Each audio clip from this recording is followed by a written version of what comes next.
vivre sans toi.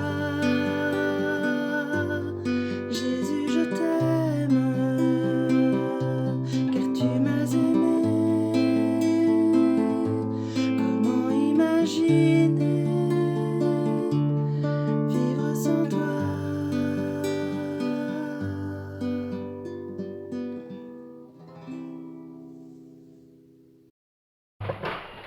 Un partage sur un héritage. Quelqu'un qui pense avoir un héritage pose une question à Jésus. Il espère cet héritage.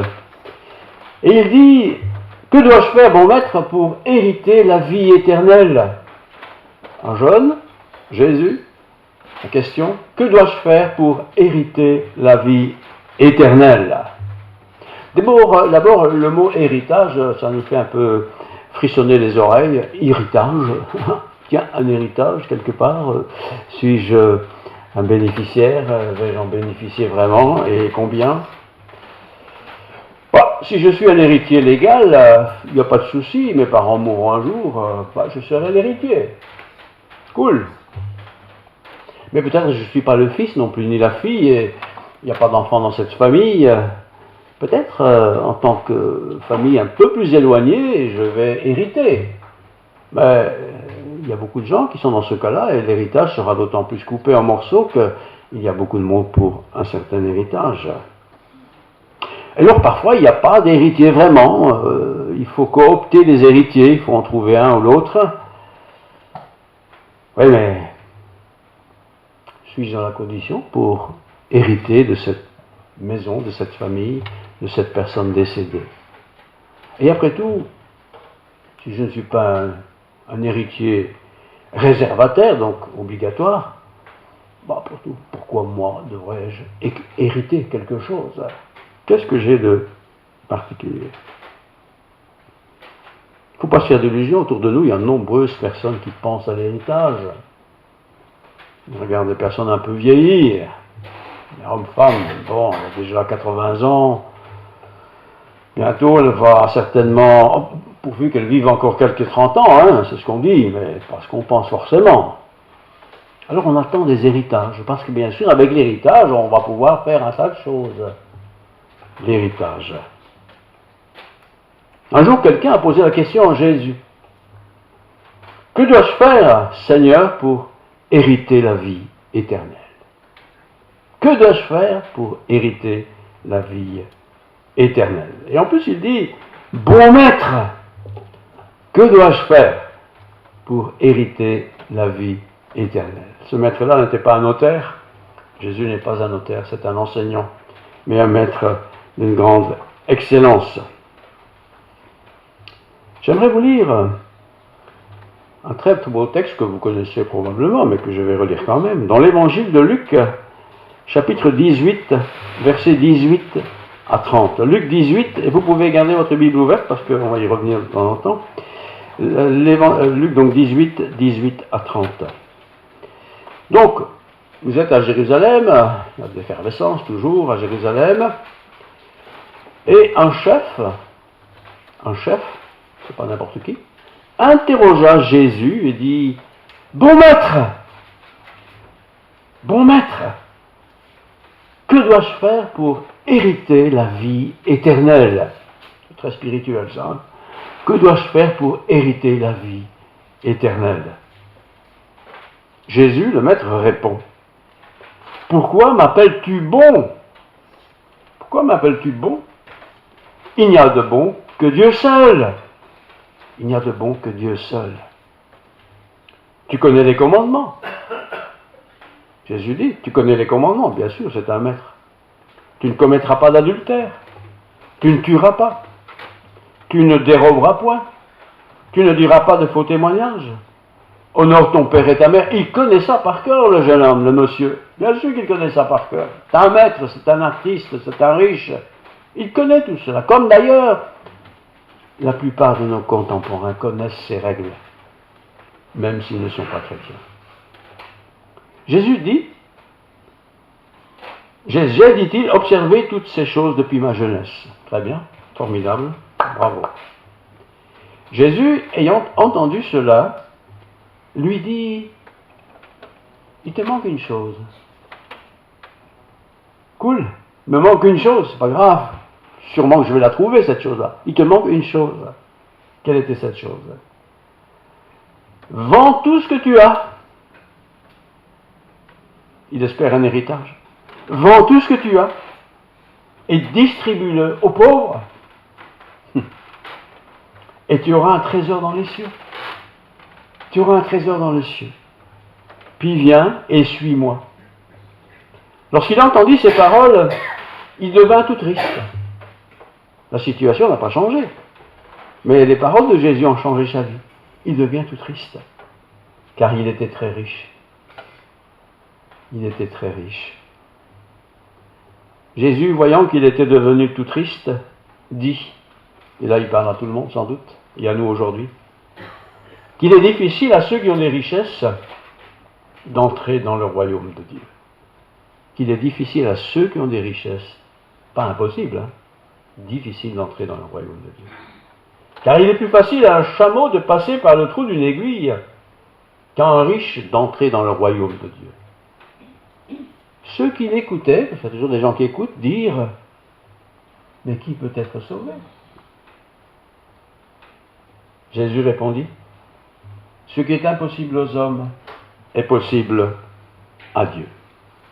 Voici donc quelqu'un qui est occupé, préoccupé, en tout cas il se questionne concernant les choses de l'au-delà.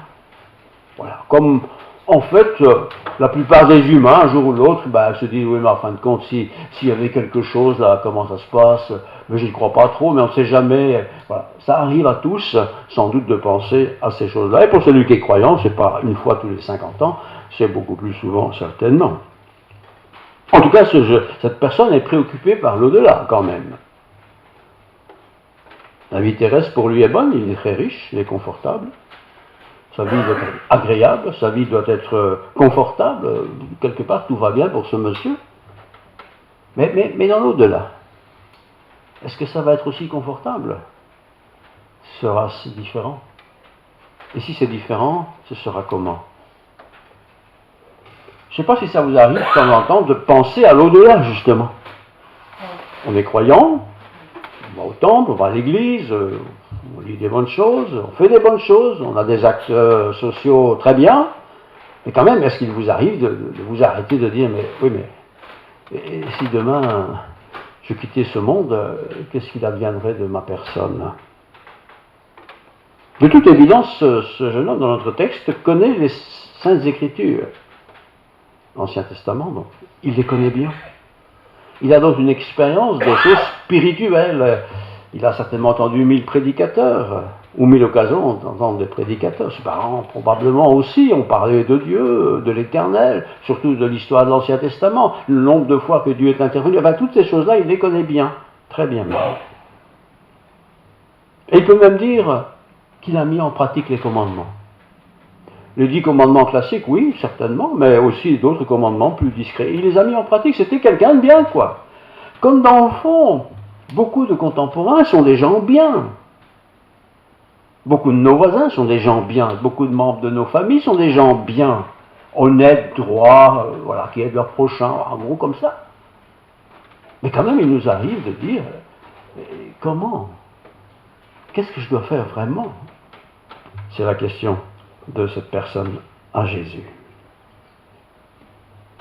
Il avoue même, ce jeune homme, avoir mis en pratique les commandements. Il avoue ça. Et il sait bien que Jésus est le maître et qu'il sait beaucoup de choses. Il sait très bien qu'il n'a pas des choses à raconter pour faire du bluff. Il le sait bien. Et puis de toute façon, autour de lui, il y a des gens qui le connaissent bien. Et il a fait du bien. Comme beaucoup de gens font vraiment du bien, je le répète, beaucoup de gens font du bien. Ils interviennent dans les œuvres sociales. Ils partagent du temps avec ceux qui sont dans la misère. On a vu ça pendant le Covid, la masse de gens qui ont aidé les pauvres Ukrainiens également. Donc, il y a du social qui se fait. C'est indéniable, c'est vrai, c'est certain.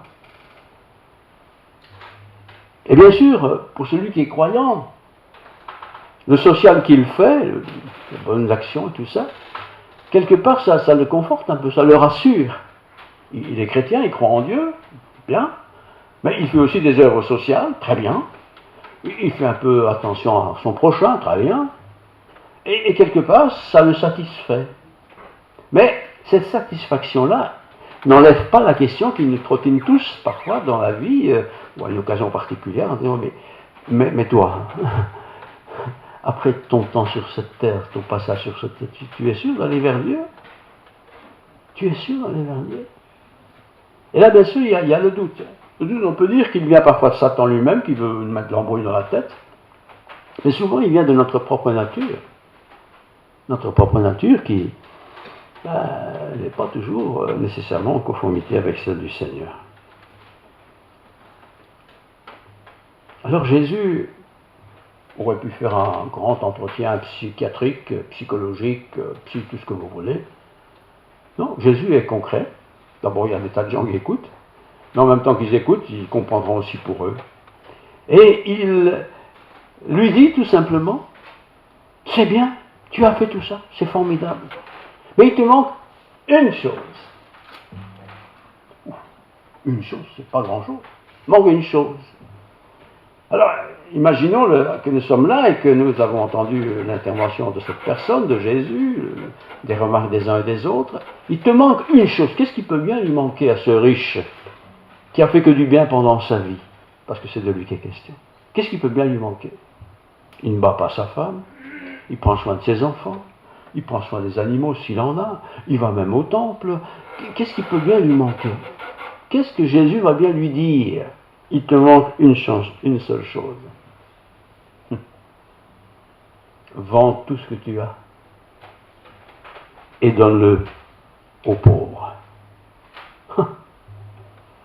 Vends tout ce que tu as et donne-le aux pauvres. Quand tu es pauvre, tu n'as pas de difficulté à donner ce que tu as, tu es pauvre. Mais comme la plupart des gens ne sont pas pauvres, ils ont une flopée de choses. Des assurances, des sécurités, peut-être une maison ou deux, ou même qu'une maison, une grande voiture, enfin bref, tout ça. Vends tout ça et donne-le aux pauvres. C'est même pas pour le mettre sur un compte, c'est de donner. Alors, c'est fort comme parole. Et cette histoire, on la voit sous deux aspects. Il y a le jeune homme et il y a un monsieur plus âgé qui raconte la même histoire en fin de compte. Et dans les deux cas, Jésus donne à peu près la même réponse. Tu pars du royaume de Dieu, de l'éternité, vends tout ce que tu as et donne-le. Et il y aura une bénédiction pour toi. L'amour a souvent fait basculer des situations. C'est par amour que nous pouvons faire de grandes choses. Et Jésus, d'ailleurs, lui-même, par amour, a fait de grandes choses. D'abord, il a donné sa vie en rançon pour plusieurs. Si je prends l'exemple d'une famille quelconque, eh bien, c'est pas facile d'avoir des enfants qui se tournent vers Dieu. C'est pas facile parce qu'aujourd'hui, on ne fait plus tout à fait comme les parents. En tout cas, en Afrique peut-être, mais pas chez nous en Europe. Hein. Les parents, c'est leur choix de croire, qu'ils croient. Mais moi, je ne crois pas à toutes ces choses-là. Il y a toujours assez de personnes pour leur dire qu'ils ont bien raison. Et puis d'ailleurs, mes parents, au lieu de me donner de l'argent de poche un peu plus généreusement, ils donnent ça à l'église. Franchement, l'église, on s'en fout, hein. Mais si moi j'avais un peu plus d'argent, c'est comme ça que ça fonctionne aujourd'hui, le raisonnement. C'est comme ça que ça fonctionne. Parce qu'on nous a conditionnés à savoir que sans argent, on n'a rien du tout. C'est pour ça que tu dois bien étudier. C'est pas pour qu'il soit plus malin, c'est pour qu'il y ait un bon travail et qu'il gagne beaucoup d'argent. Pourquoi faire tout cet argent? Chacun a sa petite idée. J'ai remarqué aussi dans mon histoire de ma petite vie, qui n'est pas très longue, que les enfants, les adolescents, les jeunes n'ont pas trop de difficultés à aller à l'église. Si le culte ne dure pas trop longtemps, ça passe bien. Mais j'ai remarqué aussi malheureusement qu'il y a beaucoup de désertion, beaucoup d'abandon. Ils étaient pourtant enthousiastes pour les groupes de jeunes, pour aller à l'église. Ils aimaient bien parce que c'était des chants, ils étaient quelqu'un, on les connaissait bien, papotaient bien. Et puis, voilà, ils ont 15, 16 ans, 17 ans, 18 ans, ils abandonnent, tout simplement. Ils ne sont pas fâchés sur quelqu'un, ils ne méprisent même pas, mais ils abandonnent. Non, ça ne m'intéresse plus. Qu'est-ce qu'ils ont fait pendant tout ce temps? Pourquoi ils sont allés autrefois à l'église? Ah, parce que les parents disent, tu vas à l'église, tu ne discutes pas ça, c'est sacré. Et maintenant qu'ils ne sont plus obligés, parce que de toute façon ils ont raison, ils ont 18 ans, c'est plus obligé, tu n'es plus obligé d'écouter tes parents, ben, ça ne m'intéresse plus. Ils ne sont pas devenus des voyous, hein, pas du tout, des honnêtes gens sûrement, mais Dieu ne les intéresse plus. Ils ont abandonné l'église. Ils ont peut-être même certains abandonné carrément la foi. Ils ne croient plus en Dieu. Il faut dire qu'à l'école on parle tellement des anti-dieux qu'on se dit, bah, il y a un tellement, ça doit sûrement être plus vrai que ce que le pasteur peut bien raconter, même s'il le raconte bien. La foi, c'était bon autrefois, quand on n'avait rien. La piété, alors là, oui, mon père, je me rappelle bien, il priait tout le temps, on mangeait, c'était long, les frites étaient déjà froides, il n'avait pas encore terminé sa prière. Ça, c'était pas de mon temps, mais c'est une génération avant. Ça durait longtemps, hein, c'est vrai. Moi, je me souviens même, quand j'étais petit, on était tous à genoux avant d'aller dormir, hein, sur une chaise, là, on priait ensemble, c'était long. Et au plus on est petit, au plus ça paraît long. Vous voyez? Mais maintenant qu'on est devenu 15, 16 ans, 17 ans, 18 ans, on se dit, on ne prie même plus, on ne sait même pas qu'on a encore fait ça, quoi. Et comme ça, les églises se vident. Ah, il reste des gens, bah oui, les anciens, bien sûr, les adultes, quelques rares jeunes audacieux et perspicaces qui trouvent un chemin nouveau dans le Christ, ça existe. Mais où sont les jeunes, généralement? Ah, s'il n'y a pas de la belle musique, pendant 50 minutes, là, on peut danser, tout. Si on fait des activités à l'extérieur, oui, mais pas n'importe quoi quand même. Ça n'intéresse plus la jeunesse. Il faut du show, quoi, comme partout ailleurs dans le monde. La question du monsieur, il y a deux personnages, un plus âgé et un jeune, que dois-je faire pour avoir la vie éternelle? Jésus n'a pas dit, tu arrêtes de faire tes bêtises, tu marches droit, non. Il n'a pas dit ça, Jésus. Vous pouvez le relire à la maison, vous allez voir, c'est intéressant. Mais je reviens à mon sujet central. Les jeunes, en particulier les jeunes, pas seulement les jeunes, mais les jeunes certainement. L'Église n'est plus le centre d'intérêt. Est-ce la faute de l'Église? C'est possible. Est-ce la faute de l'éducation? Peut-être. Est-ce la faute de la personne qui a trop d'amis non chrétiens? Je ne sais pas. Chacun peut réfléchir. Et puis parmi ceux qui vont à l'Église, qui ont l'air même tout à fait fidèles, est-ce qu'ils ont la foi? Ou est-ce qu'ils y vont parce qu'ils aiment bien ça, ça fait partie de leur culture quelque part? Est-ce qu'ils ont la foi? C'est-à-dire la foi en un Dieu qui a tout fait, qui a tout donné, qui a tout préparé pour qu'on soit près de lui. Est-ce que j'ai cette foi-là? Ou est-ce que tout simplement je raisonne un peu comme tout le monde? Oui, mais enfin la foi c'est un peu la religion, mais la science bien sûr, elle sait tout, elle connaît tout, elle peut tout. J'ai aussi remarqué que parmi les jeunes, les enfants ça va encore, mais parmi les jeunes ados et jeunes un peu plus âgés, on aime Dieu, puisqu'on a été un peu éduqués là-dedans. Et puis malheureusement on tombe amoureux. C'est pas le fait de tomber amoureux, mais on tombe amoureux de quelqu'un qui n'est pas chrétien. Un copain de classe par exemple, ou un voisin. C'est vrai qu'à l'église il y a beaucoup de jeunes, donc il faut bien que je regarde un peu à droite à gauche. Et justement, cette personne est vraiment charmante avec moi. Elle est sympa, elle est belle, ses parents, ils s'entendent bien avec mes parents, enfin bref, ce genre de choses. On les connaît par cœur, hein, ces histoires. Et puis, petit à petit, le croyant, il amène cette personne à l'évangile. C'est plutôt rare, ça. C'est souvent l'inverse. Il ne va plus à l'église. Pourquoi? Parce que, ce dimanche-là, il y a une fête ou ceci ou cela, quoi.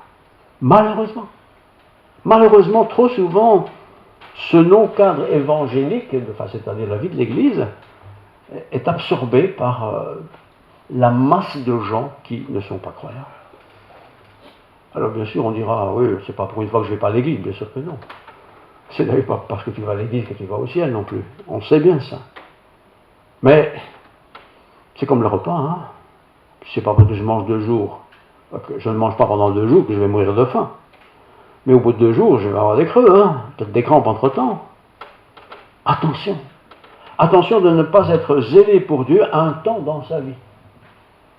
Cet homme qui pose la question à Jésus, le jeune homme comme la personne plus âgée, que dois-je faire pour avoir la vie éternelle? Le verset 25, 18-25 dit ceci. Comme Jésus s'approchait de Jérusalem, un aveugle, 18-25, voilà, pardon. Pierre dit alors, nous avons tout. Attendez, à la fois je n'entends plus rien sinon. Luc 18, c'est le verset que je cherche. Verset 25, j'ai marqué 25, donc ça doit être ça. Voilà. Car il est plus facile à un chameau, voilà, de passer par le trou d'une aiguille qu'à un riche d'entrer dans le royaume de Dieu. Alors ça c'est un texte un peu compliqué. Il est plus facile à un chameau, vous voyez un chameau c'est grand, de passer par le trou d'une aiguille. Automatiquement on pense une aiguille à un moment qui répare une chaussette ou quelque chose comme ça. Hein. Il est plus facile à un chameau de passer par le trou d'une aiguille, hein, voilà, qu'à un riche d'entrer dans le royaume de Dieu. Explication. À Jérusalem, il y a 12 portes, il y avait 12 portes à l'époque de Jésus. Et une de ces portes était la porte de l'aiguille. C'était une porte très basse. Et un chameau pouvait passer, mais pour qu'il puisse passer, qu'est-ce qu'il devait faire? Il devait se mettre à genoux. Le chameau, hein. Donc vous voyez, un chameau, c'est grand, il se met à genoux, et en mettant à genoux, hop, il arrivait à passer. Parce que les chameaux n'ont pas à entrer dans Jérusalem. Et parfois, c'était nécessaire quand même, parce qu'ils tiraient des charrues ou je ne sais pas quoi. Eh bien, Jésus dit, il est plus facile à un chameau, c'est-à-dire de baisser ses pattes, de se baisser complètement, c'est grand un chameau, devant ce mur qui est très bas, qu'à un riche d'entrer dans le royaume de Dieu. Vous avez compris l'image? Pas moi qui la donne. Hein. C'est terrible ça. On est parfois tellement attaché à des choses qui sont au demeurant pas mauvaises, mais ces choses-là, souvent, trop souvent, nous empêchent d'entrer dans la présence de Dieu. On a du mal. Comme le chameau a beaucoup de mal, c'est pas impossible, il peut le faire, mais il faut de l'exercice. Hein. Il faut qu'il se baisse vraiment, vraiment, vraiment pour traverser sur cette porte de l'aiguille. Beaucoup de gens sont comme ça. C'est pas qu'elles sont pas croyantes, c'est pas qu'elles soient athées, hein. Oh, tu as sûrement quelque chose. Mais croire, c'est que l'Évangile nous a proclamé ce que le Christ a fait, pourquoi il l'a fait. Ça, c'est très difficile. Parce que pour le comprendre, ce que le Christ a fait, il nous faut beaucoup d'humilité. Si je vais à la rencontre de Jésus avec les connaissances intellectuelles pures, la philosophie, les recherches scientifiques, enfin tout ce que la société nous propose, je ne rencontrerai probablement pas le Christ ressuscité. Je rencontrerai sûrement une religion sympathique, beaucoup d'ambiance, bien les chants, moderne, tout ce qu'on veut, mais je ne rencontrerai pas le Christ. Et si je n'ai pas rencontré le Christ, et si je n'ai pas reçu le Christ dans ma vie, je ne peux pas être sauvé. Et comme je ne peux pas être sauvé, je ne peux pas jouir du bonheur d'être chrétien. Alors quand on partage notre foi avec l'un et l'autre, il faut bien, quelque part, que ceux à qui on le partage comprennent qu'il ne s'agit pas de devenir protestant ou autre chose. Hein. Il s'agit de devenir comme Christ. Chrétien, c'est comme Christ. Christ a été, le chameau, pour qu'il puisse passer, doit s'humilier, il doit se baisser là. Christ a été humilié jusqu'à la mort de la croix. C'est le pire de tout ça. Au point que Christ lui-même a crié cette parole célèbre que nous avons dans nos vies. Mon Dieu, pourquoi m'as-tu abandonné? Il n'a jamais été abandonné. Mais à un moment donné, la détresse était si forte, qu'il a crié cette parole, mon Dieu, pourquoi m'as-tu abandonné? Et c'est vrai que si je veux être dans le plan de Dieu, dans la marche de Dieu, je dois changer un peu ma sensibilité. Ce jeune homme était sensible aux choses de Dieu. Il s'intéressait aux choses de Dieu. Il voulait certainement plaire au Dieu d'Israël qu'il connaissait, qu'il avait appris, que les parents avaient enseigné, qu'il connaissait. Mais de là à se débarrasser de toutes ces richesses, ça, c'est difficile. Nous ne sommes peut-être pas riches, encore que nous sommes plus riches que beaucoup, mais il y a des choses auxquelles on tient. Mais on y tient comme pas possible. Et je sais que si je deviens chrétien, je dois les abandonner. Alors je suis prêt à compenser ce non-abandon par une flopée de choses. Faire attention. Je vais faire ça. Comme ça, tout le monde sera content de moi, quelque part. Mais il y a des choses que l'on fait qu'on pratique, qu'on ne peut pas, qu'on ne veut pas abandonner. C'est trop sacré, quoi. Prenez un exemple qui est un exemple qui regarde strictement personne, j'espère. Tu as 18 ans. Tu es quelqu'un de bien, franchement. Dieu t'aime, tu es quelqu'un de sympathique, tu vas à l'église, tu fais ce que tu peux faire à l'église, tout ça, très bien. Tu as 18 ans, tes parents sont croyants, ils t'ont enseigné ça, tes copains, la plupart sont même des croyants aussi, ou pas des croyants d'ailleurs.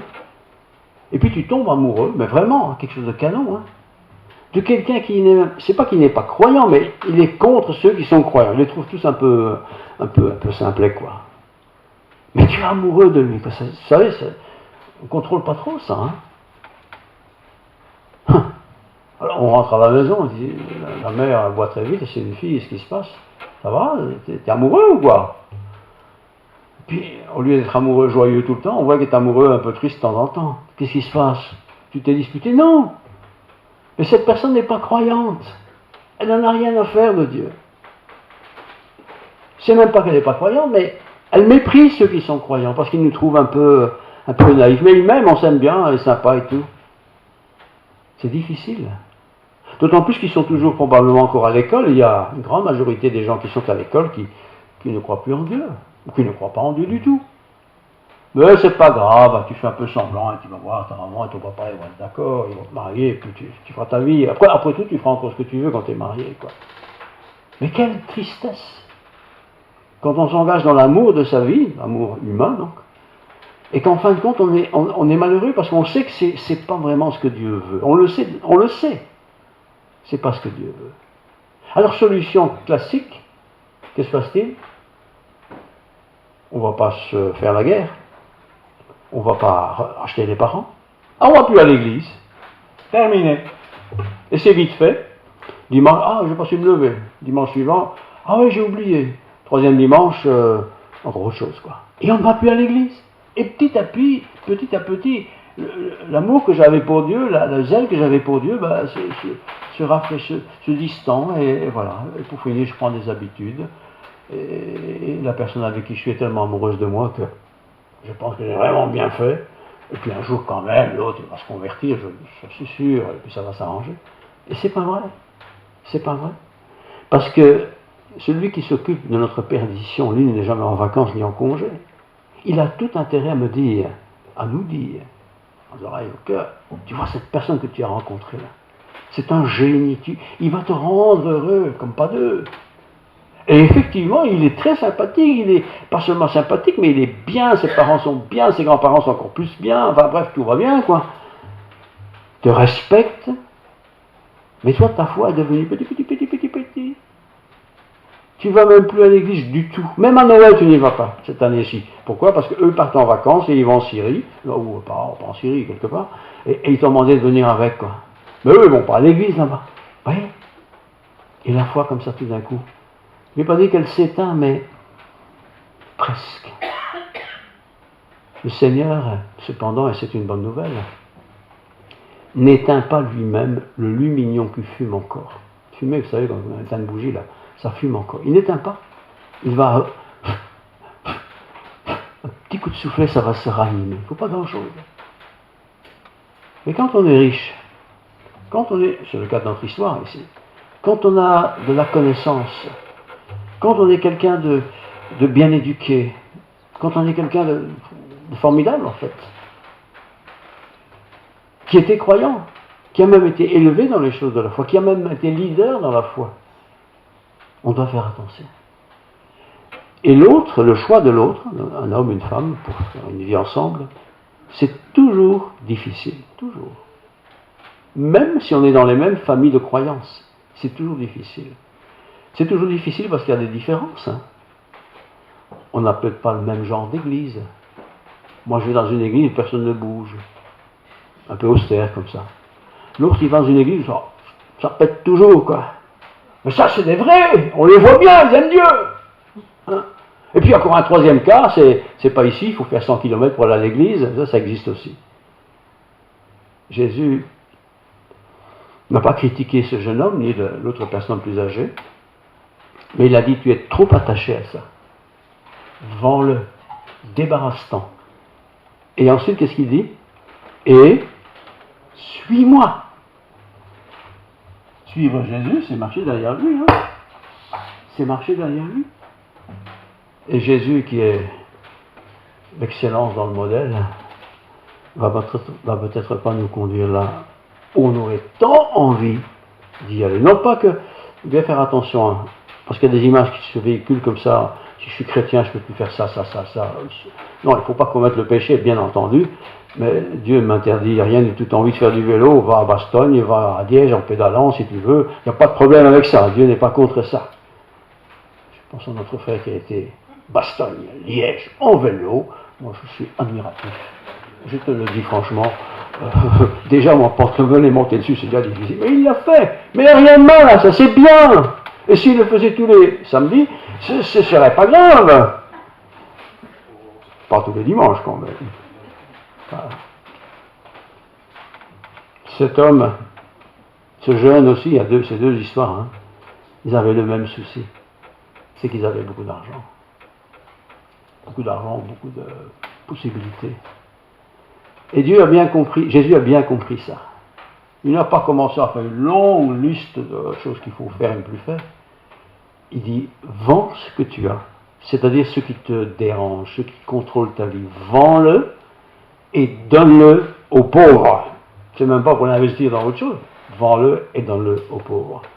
Et suis-moi. Je termine vraiment. Si on veut suivre Jésus-Christ, frères et sœurs, il n'y a pas de secret. Hein. Je ne peux pas suivre Jésus-Christ en ne faisant que ce que j'aime. Bon, comme disait l'autre, ça dépend ce que tu aimes aussi. Hein. Mais quand je suis un chrétien, quand même, il y a beaucoup de choses que je n'aime plus, que j'ai aimées, mais ça ne m'intéresse plus, parce que maintenant je suis intéressé à Dieu. Mais si en examinant ma vie, je remarque qu'il y a quelque chose qui contrôle ma vie, la chose n'est peut-être pas mauvaise en elle-même, mais si elle contrôle ma vie, Dieu n'aura pas toute la place qu'il mérite dans ma vie. Et il y aura toujours ce problème-là, ce quelque chose-là, cette chose-là, qui va prédominer dans ma vie. Dieu n'a rien contre le sport, évidemment. Dieu n'a rien contre les études. Dieu n'a rien contre tel et tel métier. Bien sûr que non. Fais ce qui te plaît. Jouis de la vie de ta jeunesse. Pas de problème avec ça. Mais ne me mets pas de côté. Mais si Dieu est mis de côté, il ne va pas se fâcher. Mais nous allons passer à côté de beaucoup de bonheur. Parce qu'il y a du bonheur à être en Christ. Il y a du bonheur à servir Dieu. Je vous raconte un petit témoignage qui est le mien, donc il est vrai. J'avais 18 ans, c'est arrivé un jour. Hein. J'ai toujours eu une bonne santé, mais ces 18 ans-là, cette année-là, j'ai dû être hospitalisé. C'est pas dans mon caractère. Hein. Alors j'étais une semaine à l'hôpital, il y a longtemps déjà. Hein. Bon, on dit, on ne trouve pas, on ne sait pas, on ne comprend pas pourquoi, enfin tout ce genre de choses. Et moi, dans l'hôpital, je me souviens bien, j'étais responsable du groupe de jeunes de l'église, on était une trentaine de jeunes de l'église, très actifs. Et moi, j'étais très malheureux là, dans cet hôpital, parce que dans l'hôpital, je n'étais pas dans le groupe de jeunes, évidemment. J'ai dit au Seigneur ceci, textuellement, hein, Dieu et moi, si je sors d'ici sans conséquence, je te promets, je m'engage à te servir toute ma vie. Et je suis sorti. Je suis même sorti à pied, parce qu'à l'époque on n'a pas de voiture. Et je suis rentré chez moi, mes parents disent, qu'est-ce que tu fais là? J'ai dit, Dieu m'a guéri. Comment tu es guéri? C'est pas possible! Le groupe de jeunes, il y avait une trentaine, 35 jeunes, très actifs. Hein. Mais qu'est-ce que tu fais ici? C'était samedi ça. Qu'est-ce que tu fais ici? Ben, je suis guéri. C'est pas possible! Je vous le dis, depuis lors, je n'ai jamais plus été malade. Ça, c'est un Dieu. Si j'avais pris la décision ce jour-là, je suis un peu ému. Si j'avais pris la décision peut-être de, je sais pas, je suis pas bien, je suis bien, hein, j'aurais peut-être été guéri, j'aurais peut-être été plus riche, j'aurais peut-être sûrement autre chose, mais je serais passé à côté de la joie de ma vie, c'est de servir Dieu. Alors, ce jeune homme ici d'histoire est parti tout triste. Vous avez remarqué, hein? Tout triste. Il n'a rien perdu là, hein? Il n'a rien gagné, mais il n'a pas écouté. Et il était triste. Et il arrive aussi aujourd'hui encore que certaines personnes, vraiment sympas, aimant Dieu et tout ça, sont tout tristes. Au bout de quelques jours, un mois, 2 mois, 1 an, je ne sais pas, sont tout tristes parce qu'ils disent, mais pourquoi j'ai choisi cette voie-là? La voie en elle-même est bonne, mais elle m'a éloigné de Dieu. Toi, suis-moi, dit Jésus. Prions. Seigneur, merci pour ta grâce. Merci pour ces récits de cette personne âgée qui était attachée à cet argent comme pas possible, mais aussi ce jeune homme qui était attaché à cet argent. Pourtant, tu n'as rien contre l'argent. Mais ce que tu nous demandes, c'est de te mettre à la première place. Seigneur, tu peux avoir toute la place, car nous savons que tu veux notre bien. Tu veux notre bien pour te servir, pour t'honorer, te glorifier. Nous sommes tous différents, mais nous sommes tous capables de comprendre ce que tu veux pour nous. Chacun son style de vie, chacun ses projets, ses rêves, et tu les entends et tu les connais. Mais si dans nos rêves il y a des choses qui nous éloignent de toi, Seigneur, donne-nous de prendre la décision de nous séparer de cette chose-là, pour nous accaparer ce qui est bien, ce qui est beau, ce qui est génial, ce qui est formidable. Que ta grâce soit sur nous tous, les personnes plus âgées, mais aussi la jeunesse, les jeunes adultes, c'est pas facile. Seigneur, donne-leur l'audace de suivre ton chemin, mais aussi d'accepter ce que tu veux pour nous. Et ce que tu veux pour nous, c'est sûr, c'est le meilleur. Bénis chacun, Seigneur, je te demande ça dans le nom de Jésus, pour la gloire de ton nom. Amen.